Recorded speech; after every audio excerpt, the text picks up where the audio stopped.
해가 뜨고 지고 또 한 해가 시작되고 모든 날들이 깃털처럼 빨리 지나가고 있지만 만세전부터 변함없으신 아버지의 기쁘신 뜻은 우리의 오늘이라고 일컫는 날 동안에 그 충만함을 저희들에게 허락하여 주시는 그 섭리 속에 있게 하심을 감사를 드립니다. 과거에 치여 살지도 아니하고 미래에 쫓겨 살지도 아니하고 오직 우리에게 주신 오늘이라고 하는 날을 감사함으로 위에서 주시는 평안과 그 충만을 향해서 나아갈 수 있도록 지혜의 마음을 저에게 허락하셨사오니 저희들에게 주신 아버지의 은혜가 저희의 삶을 통해서 또한 차고 넘치고 온 땅에 여호와 아는 지식이 물이 바다를 덮은 것 같이 충만하게 된다라는 그 예언의 말씀을 또한 이루어 주실 것을 감사를 드리며 이 시간에도 말씀을 나누고 예배를 드릴 때 지혜의 영을 더하셔서 깨달음이 풍성한 귀한 시간 되게 해 주시옵기를 예수님의 이름으로 기도드립니다. 아멘.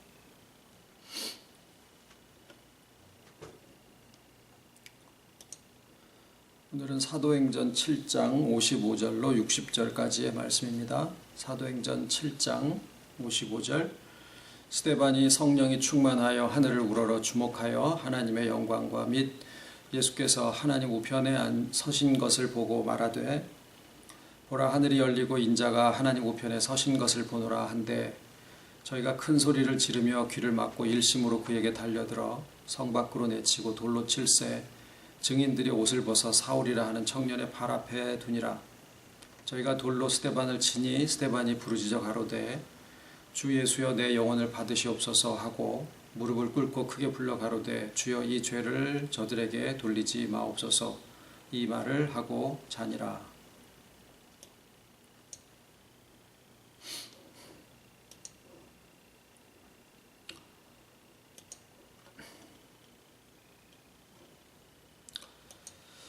이 사도행전은 고린도 전서 후서가 있고 또 데살로니가 전서 후서가 있는 것처럼 누가복음 후서라고 해도 되는 책입니다. 본래 누가에 의해서 누가복음과 사도행전이 한 권의 책으로 기록이 되었었는데 그것을 예수님 당시와 예수님 이후 사도들의 시대로 구분을 하다가 보니까 누가복음이 따로 떨어져서 한 권의 책으로 그렇게 공관복음에 속하게 됐습니다. 원래는 하나의 책으로 쓰여진 것인데 잘 아시다시피 이 누가는 그 사도 바울의 주치의였습니다. 사도 바울과 마찬가지로 그 누가도 예수님을 한 번도 얼굴을 뵙지 못하고 또 음성을 들은 적도 없었던 그런 분이에요. 그건 이제 바울도 마찬가지입니다. 그런데 이제 바울을 따르면서 바울의 복음이 이제 예수 그리스도와 그 몸의 부활을 전하는 복음이었었고 또 그 당시에 이제 그 구전으로 예수님에 대한 여러 가지 그 가르치심과 기사에 대한 것들을 그 의사 특유의 그 세밀하고 또 폭넓은 지식을 가지고 예수님에 대한 모든 기록들을 모아서 기록한 것이 누가복음이었었고 그때 이제 마가복음이 먼저 기록되어 있는 상태였었죠. 그래서 많은 부분은 그 예수님에 대한 것을 기록을 했으며 동시에 이제 사도행전에서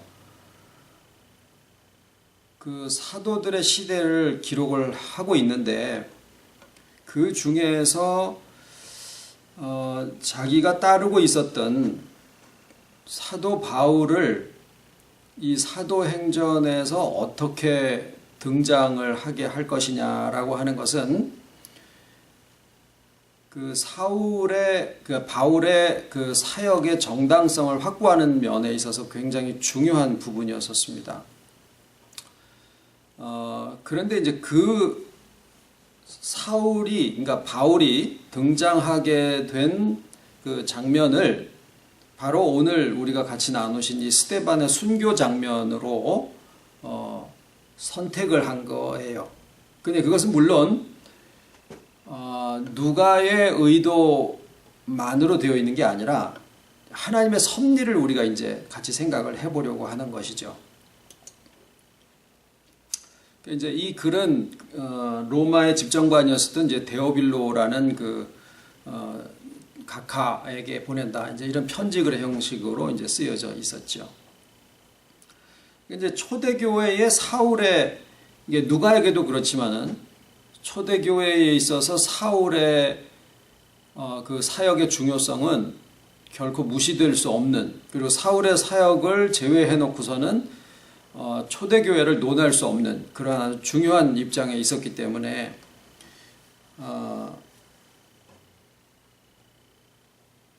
거기에 이제 그 바울의 등장, 이것을 이제 오늘 나누신 이 장면을 통해서 이제 처음에 사울이라는 이름, 이제 바울의 같은 이름인데 사울이 이제 등장을 하게 되죠.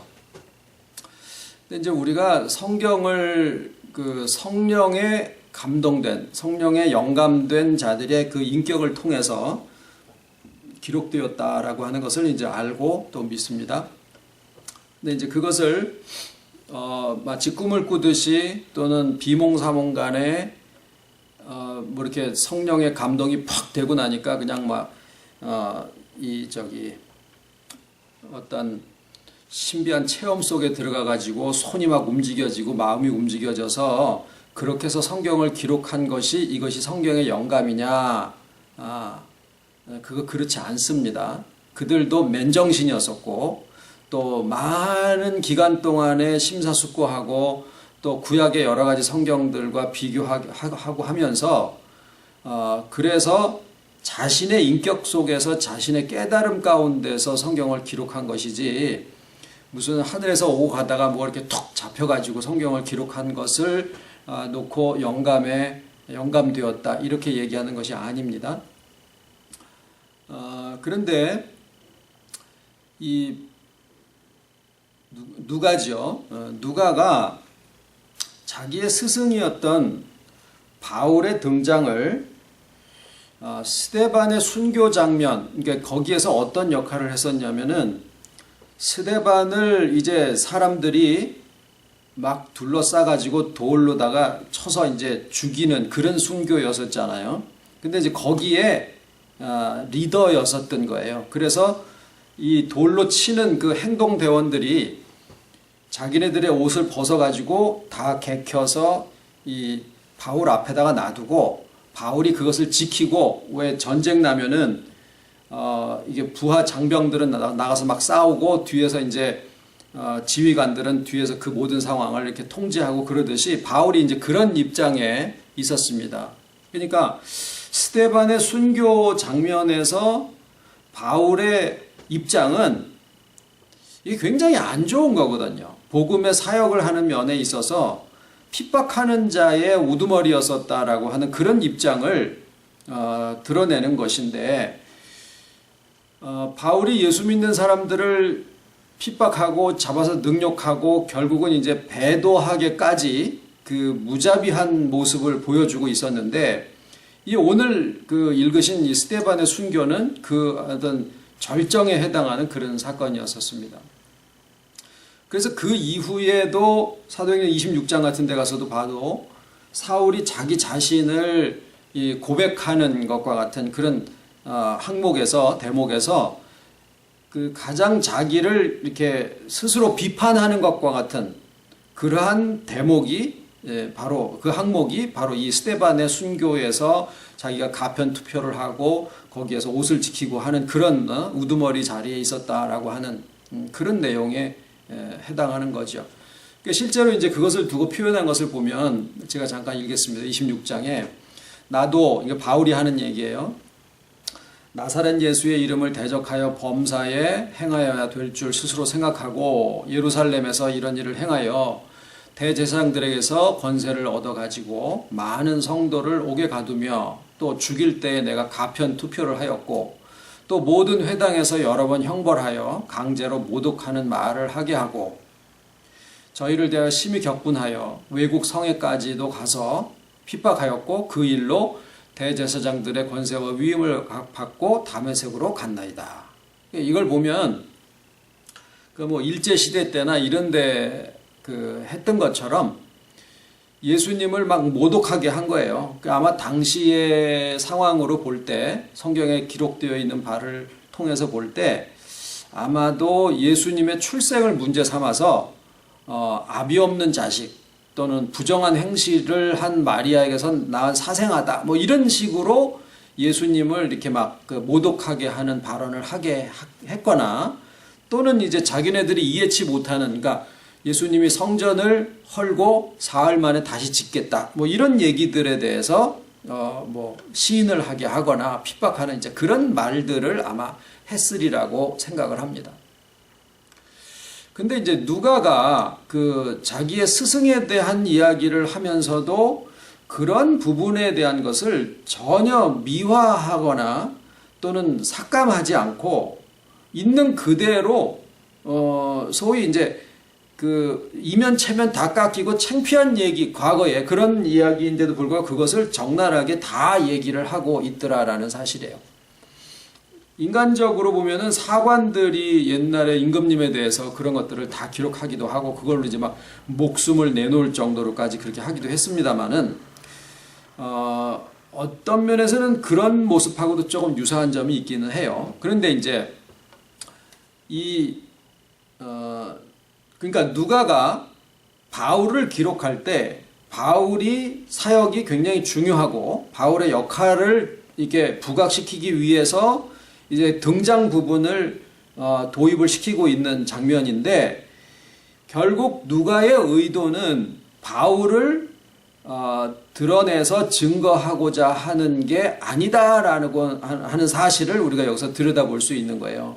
그러니까 구약 성경에서도 솔로몬이나 다윗 왕의 치부, 사무엘의 치부 이런 것들까지도 다 가감없이 기록을 했던 그 저자들이 열왕기 상하를 기록하고 역대기를 기록하고 이제 이래 했는데 누가도 마찬가지로 구약의 그런 성경의 저자들과 마찬가지로 같은 성령에 영감되어져 있는 인격으로서 자기의 그 인격으로 그것을 기록을 하는데 여기서 이제 우리가 나누고자 하는 말씀은 뭐냐면 그 관점이 뭐냐라는 얘기를 드리는 거예요. 성경에 영감되었다라고 할 때 아까 말씀드린 대로 우리가 자칫하면은 어떤 신비로운 체험이나 이상스러운 어떤 현상에 사로잡힌 바 돼서 나의 의지가 없어진 상태에서 무엇을 하고 있는 것만을 그것을 영감되었다라고 착각하는 경우들이 많이 있어요. 그래서 신비주의로 빠지고 뭐 신정통주의라든가 뭐 또 오순절파 이런 데서 나오는 그런 좀 그 신비 체험 같은 것들을 강조하는 데에서 하는 것이 다 뭐냐면 바로 이 영감에 대한 부분들이 잘못되었기 때문에 그렇습니다. 물론 이제 성경을 기록할 당시에는 계시가 그때 막 주어져서 성경을 완성을 해야 되는 시기였었기 때문에 분명히 우리의 시대하고는 다른 점이 있었겠지만 그때 성령의 역사하심과 오늘 우리에게서 역사하시는 성령의 역사가 다르지 않은 것을 우리가 감안을 해볼 때는 우리가 성령의 역사라고 생각하는 것이 신비로운 어떤 체험이나 이런 쪽을 우리가 강조해서 그것을 기대하거나 할 것이 아니고 여기에서 누가의 마음처럼 관점이 중요하고 그 심정이 중요하다라는 거예요. 그러니까 성경을 기록하는 마음과 성경을 읽고 대하는 마음이 서로 같은 관점에서 만나져야 된다라는 것을 지금 말씀을 드리려고 하는 거예요. 그게 뭐냐면 육의 입장에서 보면은 자기의 스승을 미화하고 잘못된 부분을 좀 삭감하는 것이 인지상정인데 그렇게 하지 않고 사울의 치부를 있는 그대로 다 드러내버린 이유는 뭐냐 하면 사울을 등장시켜서 그 사울을 증거하는 게 궁극적인 목적이 아니라 그 배후에 이 모든 것들을 주관하시는 하나님의 구속의 예수 그리스도를 통한 하나님의 섭리와 그 심정을 증거하는 것이 성경을 기록하는 본래 목적이다라고 하는 거예요. 그러니까 우리도 마찬가지입니다. 성경을 바라보실 때 또는 어떤 신앙의 장면이나 우리가 주변에서 일어나고 있는 여러 현실적인 그런 신앙의 상황들을 우리가 대할 때도 마찬가지인데 거기에 예를 들어서 다윗을 읽으면 다윗에게서 다윗의 장점이 무엇이냐, 단점은 우리가 버리자. 이것이 가장 일반적인 배움의 태도인데 성경이 본래 이야기하고자 하는 의도는 그게 아니다라는 거예요. 저자의 의도도 마찬가지고 하나님의 의도도 마찬가지인데 그 기록된 인물과 사건을 통해서 결국 하나님이 우리에게 어떤 메시지를 주고 어떤 그 가르침을 주시느냐 하는 것이 성경을 기록한 저자들의 의도였었고 우리도 그러한 관점으로 성경을 대하고 읽는 것이 타당하다라는 말입니다. 그래서 성경에 나와 있는 어떤 인물도 100% 다 잘 됐다라고 하는 사람은 단 한 사람도 등장하지 않고 있어요. 말년이 다 안 좋거나 어떤 놈들이 절대 하지 않을 것 같은 그런 죄를 지었거나 이런 것들이 가감없이 다 기록되어져 있는 것들을 볼 수가 있습니다.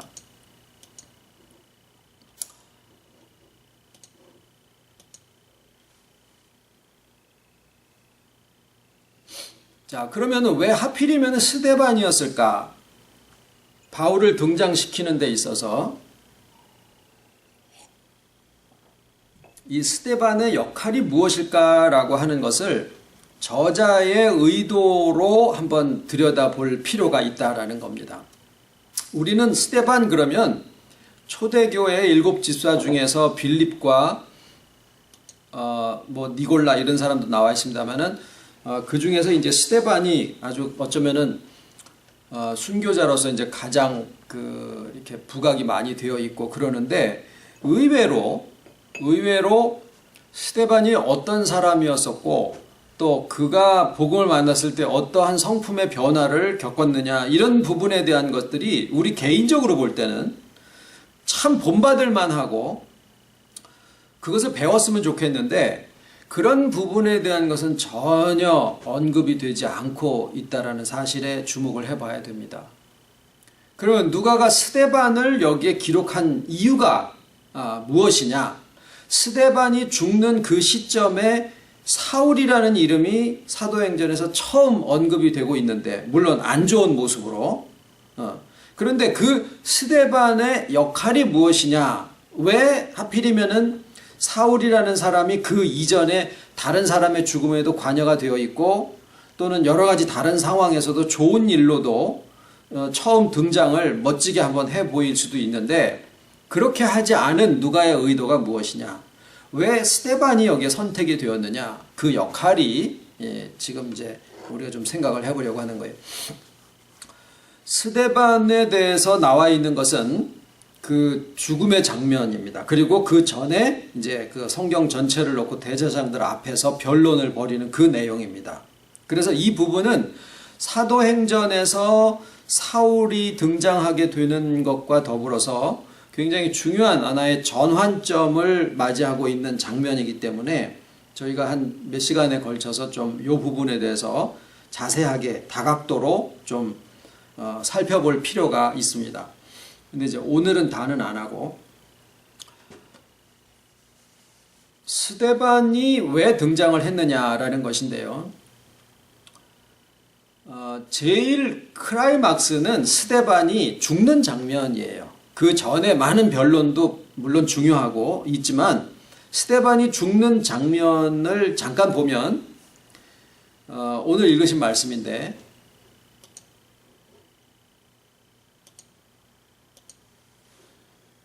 성령이 충만하여 하늘을 우러러 주목하고 하나님의 영광과 및 예수께서 하나님 우편에 서신 것을 보고 말하되 보라 하늘이 열리고 인자가 하나님 우편에 서신 것을 보노라 한데, 여기까지가 하나고요. 그 다음에 스데반이 부르짖어 가로되 주 예수여 내 영혼을 받으시옵소서 하고 무릎을 꿇고 크게 불러 가로되 주여 이 죄를 저희에게 돌리지 마옵소서, 이 말을 하고 자니라. 이렇게 됩니다. 그래서 이 스데반의 순교 장면은 우리가 알고 있는 대로 성경에 또 다른 두 장면을 연상시키고 있어요.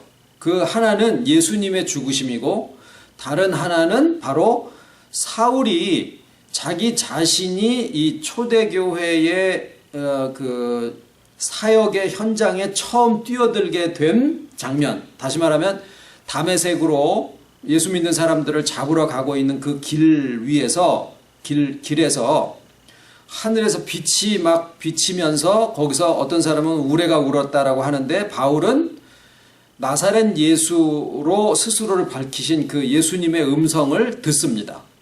그리고 그 예수님과 거기서 대화를 하죠. 그런데 그 대화를 하는 내용이, 왜 사울아 사울아 나를 핍박하느냐, 주여 느시오니까 나는 네가 핍박하는 예수라, 이제 이런 이야기를 하게 됩니다. 그러니까 하늘을 우러러 보면서 거기에서 예수의 그 형상은 못 보고 음성을 듣고 대화를 하는 그러한 장면이 나오고, 또 하나는 예수님이 십자가에 돌아가시기 전에 나의 영혼을 부탁합니다. 하나님한테 아버지여 내 영혼을 받아 주옵소서 하고 이제 그 기도를 하시고, 그 다음에 자기의 겉옷을 취하고 다 네 기수로 찢어서 가지고, 그 다음에 속옷은 제비 뽑아서 한 사람이 가지고, 뭐 이런 장면을 놓고 저들이 자기가 하는 일이 뭔지 모릅니다. 저들의 죄를 사하여 주옵소서 하는 이야기를 하고 예수님이 돌아가시거든요. 그 장면하고 예수님의 죽으심의 장면하고 스데반의 죽은 장면이 서로 중첩되는 부분이 있어요. 그리고 다른 한편은 사울이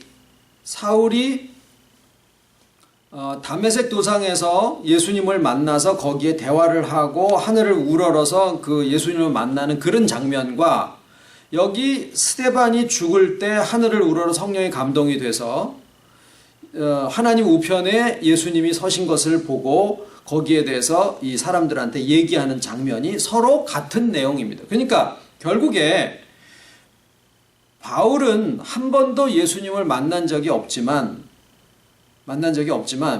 그리고 스데반의 순교 장면에서 사울은 실제 자기가 한 역할이 없었어요. 좋은 면에서 한 역할은 하나도 없었어요. 그런데 오히려 그 장면에서 사울의 이름이 거기에 등장을 하게 되고, 스데반의 죽음이라고 하는 그 장면으로부터 우리 그 글을, 그러니까 성경을 읽어 나가는 우리들의 마음 속에 예수님에게서부터 스데반에게서부터 사울로 이어져 가는 죽음과 그 다음에 주님의 나타나심을 만난다라고 하는 이 같은 어떤 그 장면으로 해서 우리의 마음 속에 이어져 가는 예수님의 사역에서부터 스데반과 그 다음에 사울로 이어져 가는 어떤 구속의 역사의 계승, 이것을 이렇게 말씀을 하고자 하는 것이 바로 누가의 의도였었다라고 하는 거예요. 그리고 거기에 스데반이 등장을 했었던 것이고, 그리고 그 장면에 사울의 이름이 그 옷 맡아서 그 모든 상황을 지휘하고 있었던 핍박자의 괴수로서 사울의 이름이 처음 등장을 하게 되는 겁니다. 그런데 그 사울을 등장시키면서도 사울을 미화하지 않음으로써 이 사도행전을 읽는 독자들인 우리들에게 사울이 우리의 마음에 꽉 차는 게 아니라 누가 꽉 차게 되느냐면 하나님의 섭리를 생각하게 만드는 거예요. 그것이 이 누가가 사도행전을 기록해 나가는데 결코 흔들리지 않으면서 견지하고 있었던 그 입장이었었습니다. 아까 말씀드린 대로 하나님의 사역이 어떻게 되어 나가느냐라고 하는 거죠. 그래서 결국 오늘 이제 드리려고 했었던 말씀은 뭐냐면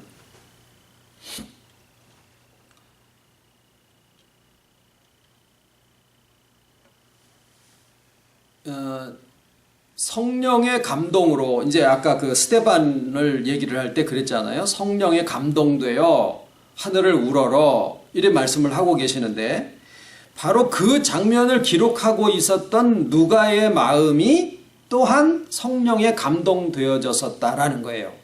그런데 이 성령에 감동되어졌다라고 하는 그 말이 이제 우리가 이제 여기서 좀 구별을 해 보셔야 될 것은 많은 경우에 내가 기도를 했더니 또는 설교를 들을 때 은혜가 되었다.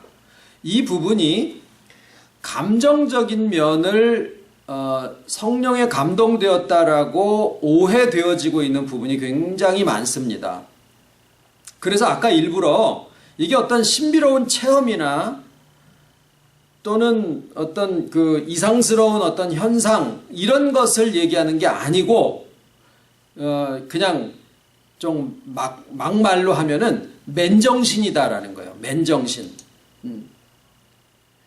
술 취한 게 아니라 성령에 술 취하는 것처럼 취한 게 아니라 그냥 나의 맨정신 오늘이라고 하는 삶을 그냥 살아가고 있는 가운데도 우리가 분명히 성령에 감동된 삶을 살아가야 되는 거거든요. 그래서 이것이 그냥 무슨 열이 한 번씩 훅 나거나 또는 무슨 뭐 술 취했더니 술김에 그냥 뭐 횡설수설 하는 것처럼 내가 교회 나가서 은혜 받으면 그냥 뭐 오만 것 다 할 것처럼 그렇게 하다가 소위 우리가 맨정신으로 돌아오면 자기의 성질을 다 부리고 이렇게 성령의 감동을 감정적인 거나 체험에 의존하는 것으로 잘못 가르침을 받아버리게 되다 보니까 성령이 주시는 능력이 나의 실생활, 맨 모습, 나의 삶의 맨 모습에 실질적으로 역사를 못하게 만들어 놓는 거예요. 그게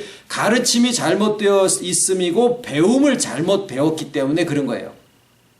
그래서 성령의 감동은 흥분 상태가 아니라 나의 생활의 맨 얼굴로 있는 상태, 아무런 어떤 감동이나 감정적인 흥분이 없는 상태라도 성령의 감동은 함께 하신다라는 거예요.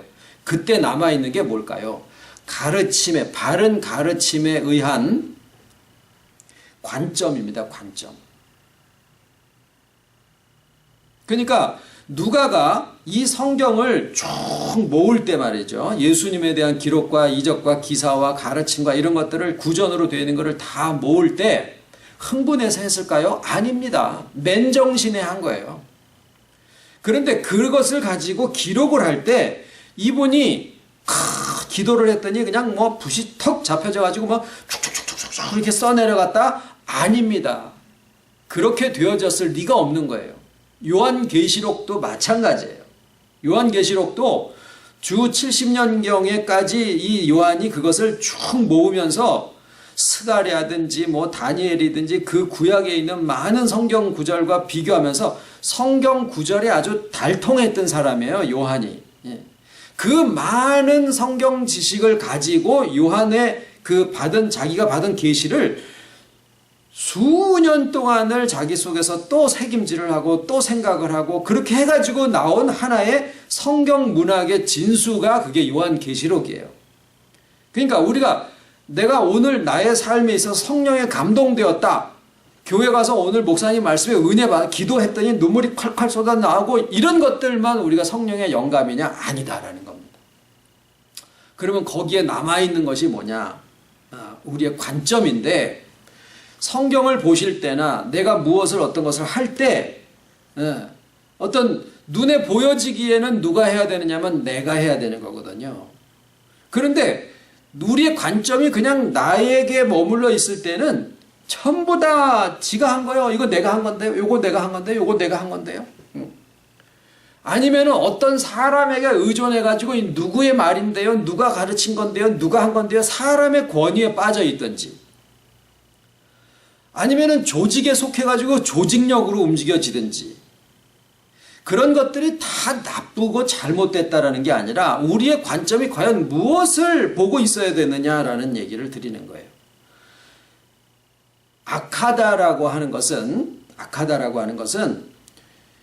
이 두 번째 있어야 될 것이 첫 번째 있는 자리를 이렇게 바꿔치기해서 올라가 버리게 되면 그게 악해지는 거예요.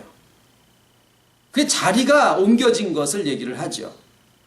그러니까 우리의 관점의 제일 중요한 부분이 무엇이냐라는 거죠. 거기가 하나님이 이 모든 보이는 세상에 움직여져가는 이런 상황 속에서 하나님의 섭리는 보여지지 않고 드러나지 않는데, 지금 왜 제가 이 누가의 의도를 자꾸 말씀을 드리느냐 하면, 그래서 오늘 제목이 뭐냐, 커튼 뒤에 누가라고 제목을 붙여봤어요. 우리가 이 누가복음을 쫙 읽어 나가실 때 저자 누가라고 하는 사람이 등장하지 않습니다. 데오빌로 각하여 제가 이렇게 어떻게 썼을 때 뭐 했던 그 초두에 잠깐 나오고 나머지는 다 다른 사람들 이야기예요. 그런데 누가가 처음부터 끝까지를 다 그걸 기록하면서 보이지 않는 가운데 누가의 의도와 관점이 거기에 계속 일관성 있게 유지되고 있다라는 거죠. 그 부분이 뭐냐라는 거예요. 그게 바로 누가처럼 책 뒤에 보이지 않지만 우리의 모든 현실 뒤에서 모습을 드러내지 않으시지만 모든 것을 주관하시고 임재하셔서 동행하시는 하나님의 역사를 바라보게 하는 것, 그것이 바로 성경을 기록한 저자의 목적이고 의도입니다. 그것을 파악하지 못한다라고 하면 저자의 그 의도를 통해서 하나님의 섭리와 동행하심에 대한 것을 우리가 파악하지 못하고 그것을 만나지 못한다라면 성경 백날 읽어봐야 도덕책 읽는 것밖에 아닌 거예요. 그러면은 능력이 안 돼요. 왜 그러냐면 거기에 등장한 어떤 인물도 다 가다가 망해버리는 부분들이 있거든요. 그러니까 그것을 성경에 있는 일을 오늘날 현실에다가 적용을 하다 보니까 내가 했어가 제일 유치한 거고, 그 다음에는 어떤 사람에게 속하는 게 2번이고, 그 다음에는 어떤 조직에 속해가지고 거기에서 물에서 고기가 빠져나오면 죽어버리는 것처럼 그렇게 돼버리는 게 3번이고, 그 모든 것과 상관없이 어떤 상황과 형편에서도 정말 나의 믿음이 계속 성령에 영감되어 있는 상태로 유지되어질 수 있는 것은 뭐냐면 저자의 의도대로 보이는 세상의 이면에 그 모든 것을 주관하시고 동행하시는 하나님의 섭리를 만나는 데 있더라라는 거예요. 그런 면에서는 우리의 생활을 읽어나가는 것하고 성경을 읽는 것이 서로 별개의 작업이 아닙니다. 왜? 하나님은 성경 안에서 역사하셨던 것처럼 우리의 현실 속에서 동일하게 역사를 하고 계시기 때문에 그래요.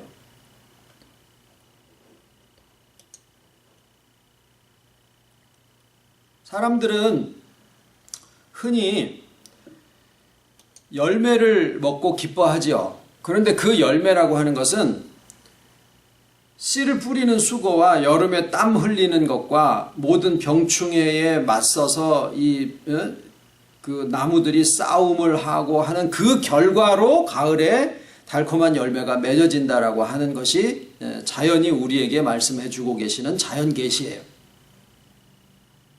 오늘 누가복음의 이 기록을 통해서 누가라고 하는 저자가 하나님에 대한 그 관점으로 그것을 유지를 하면서 견지를 하면서 우리에게 말하고자 하는 바가 무엇이냐면 하나님은 성도의 죽음을 기뻐하신다라고 하는 사실이에요.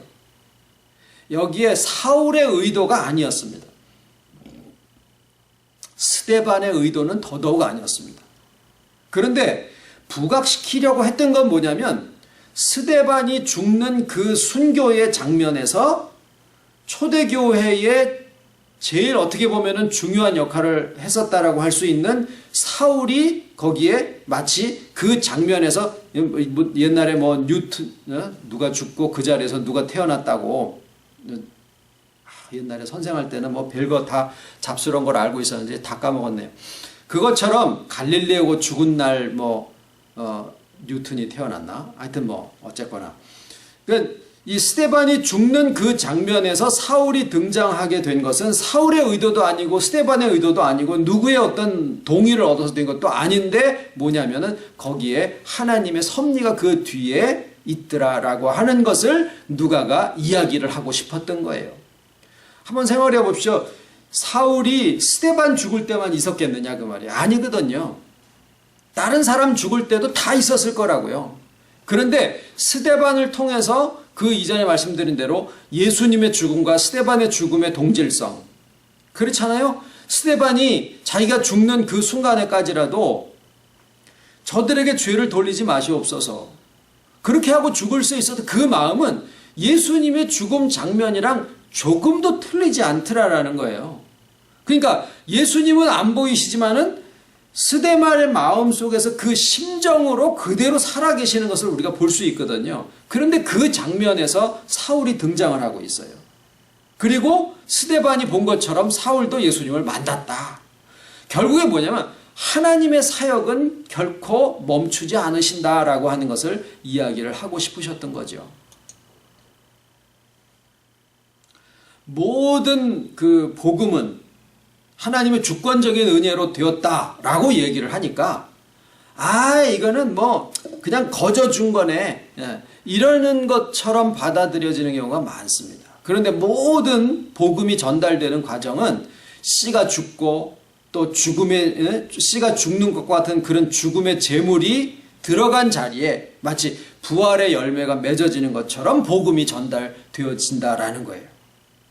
물론 거기에 여러분들의 눈물과 희생 역시 그 상을 잃지 않으리라라고 하는 메시지도 물론 담겨져 있습니다. 왜냐하면 이 모든 과정에 하나님의 임재와 섭리가 그 안에 함께 계시기 때문에 그래요.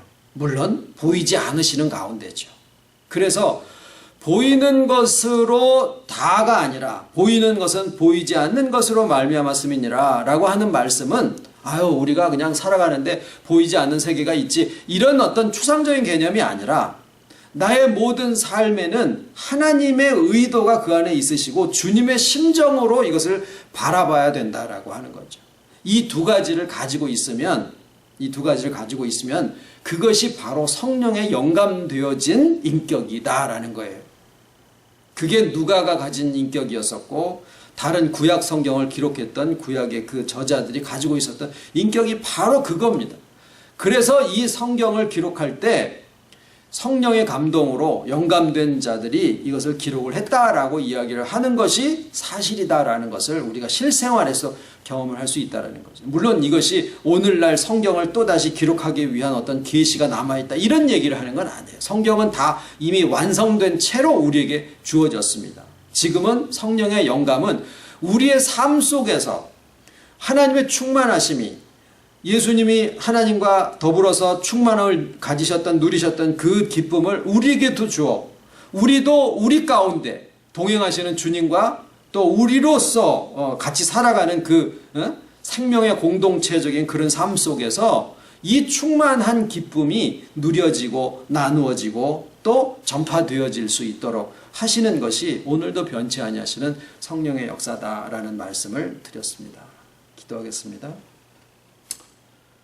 날이 가고 또 새로 오고 또 새로 가고 하는 가운데 때로는 우리가 먼지로밖에 인식되어지지 않는 그런 하찮은 하루와 나 자신이다라는 것을 고백할 때가 참 많지만 우리가 어떤 금강석이나 철광석이 되어져서 아버지 앞에 의로운 것이 아니라 오직 아버지 기쁘신 뜻 가운데 주님의 구속하심이 성령의 조명하심으로 우리들 각자에게 주어지신 것을 우리가 받아들임으로써 아버지 앞에 떳떳하고 또 죄 없음으로 또 나설 수 있게 되어 있음을 아버지 앞에 또 감사를 드립니다.